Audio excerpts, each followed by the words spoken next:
문재인 대통령이 김현미 국토부 장관에게서 부동산 대책과 관련한 긴급 보고를 받고 지시사항을 밝힐 예정입니다. 청와대 참모들에 대한 다주택 보유 비판이 쏟아지는 가운데 노영민 비서실장은 이달 안에 비서관급 이상 참모들은 집 한 채만 남기고 처분하라고 강력하게 권고했습니다. 취재 기자 연결합니다. 신호 기자. 네, 청와대입니다. 네, 국토부 장관의 긴급 보고가 시작됐죠? 네, 긴급보고 예정 시간이 오후 4시니까 지금 진행 중일 것으로 보입니다. 강민석 청와대 대변인은 오후 브리핑에서 문 대통령이 국토부 장관의 부동산 대책 긴급 보고를 받고 지시사항도 있을 것이라고 밝혔습니다. 문 대통령은 국토부 장관의 보고에 앞서서 이 종합부동산세법 개정안을 정부의 21대 국회 최우선 입법 과제로 추진하는 방안을 검토하라고 지시했습니다. 이 종부세법 개정안은 지난해 12월 발표된 종부세 강화 방안에 부동산 대책을 담은 것이라며 이 부동산 문제에 대한 정부의 강한 의지를 보여주는 것이라고 설명했습니다.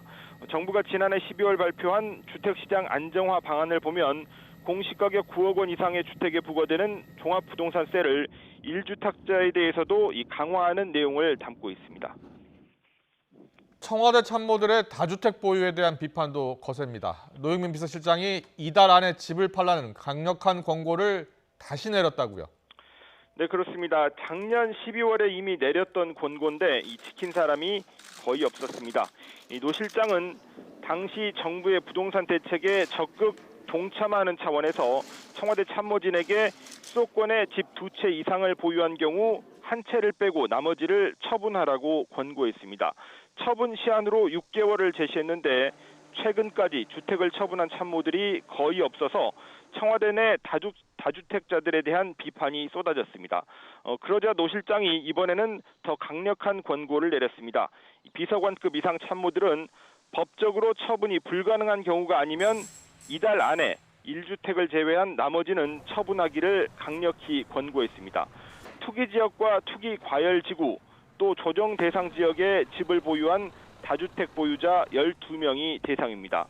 국민 눈높이에 맞춰서 솔선수범해야 한다는 차원에서 처분을 다시 권고했는데 비서실장이 대상자들을 한 사람 한 사람 개별 면담도 했다고 합니다.